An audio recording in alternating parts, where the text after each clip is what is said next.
A simple graphic, it's a relationship that's been known in psychology for about 100 years. It's the relationship between performance in any domain of skill and let's call it stress. Actually, technically, this is low, this is high, and this axis really assesses levels of stress hormones in the brain, cortisol, adrenaline, and so on. And the relationship is curvilinear. So this is optimal performance. It's a midpoint. You're motivated, you're engaged, you're going. So there are some hormones, but not too many. This is people who are bored, who are daydreaming. In the world of human resources, as they call it, where this is 50%, but at work it's really high. This is when we're at our best. This is the state called flow.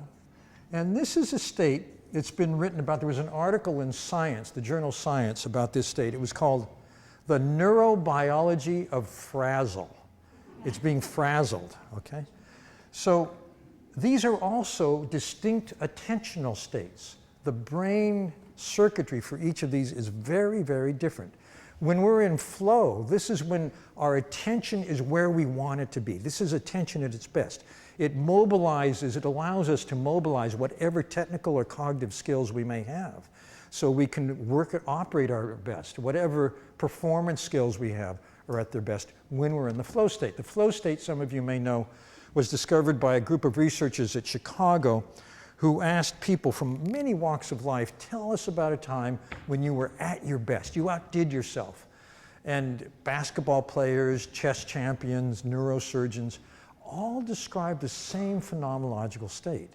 No matter what they were doing, it was a state where, well, let me tell you about one of the stories, actually. A neurosurgeon says, I was performing an operation. Before I started, I didn't really know if I could do it, but by the end of it, I'd done it beautifully. But then at the end of the surgery, I looked around, and there in the corner, there was some rubble. And I said, what happened? And a nurse said, while you were operating, part of the ceiling caved in, but you were so concentrated you did not notice.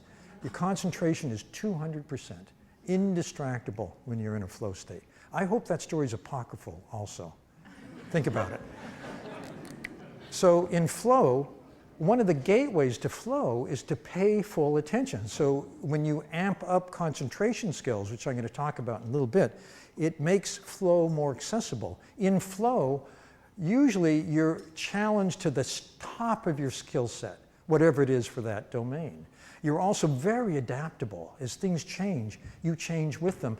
And very important, flow feels good. It's a kind of a quiet joy.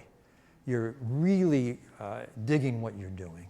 So many of the things we do voluntarily in life, the things we choose to do, love to do, are ways to get into some kind of flow or microflow, as it's called.